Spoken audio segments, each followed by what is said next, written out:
Jose Joseph P. Milita.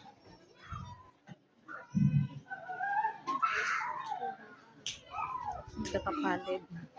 Our dedicated teachers, staff, loving parents, grandparents, guest speakers, and visitors. A pleasant and wonderful morning to each and everyone. And of course, a very special hello to my classmates celebrating class of 2026. Standing here today, looking out at all in your sublight, celebrating our graduation with a theme, Pilipinong nagsipag tapos, handang mamuno ng may kakayahan at mabuting pagkatao. It's hard to believe this day has finally arrived with faith here. Imagining this moment, and now that it's here, it feels both like a lifetime's work and a blink of an eye. When we first walked through these old doors, we were just kids finding our way. Since then, kids have seen it all. The nervous energy before a big exam, the loud laughter during lunch break, and the friendship that grow from simple hellos into bonds will carry forever. We didn't just learn from textbook.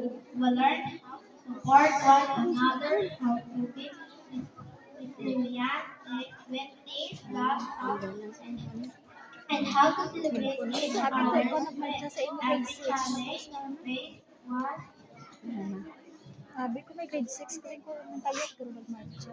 but just another step leading us to the Sabi ako, stage, may grade 12 to ka the naman. school. Thank you for supporting and Iwala providing na sila into sa our learning and making and making our dami sila.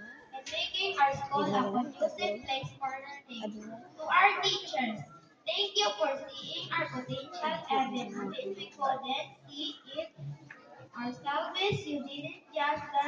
You didn't just give us lessons, you Mga gave us ribbon, the hope panghatag to na lang ha. understand the words.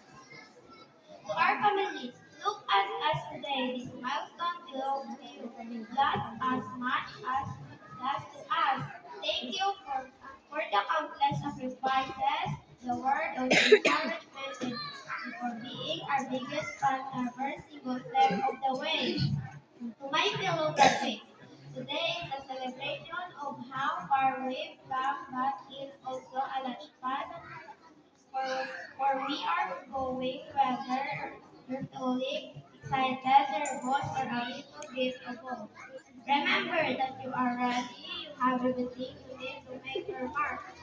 So let's take a deep breath, enjoy this moment, and celebrate the incredible class of 2026. Welcome to our graduation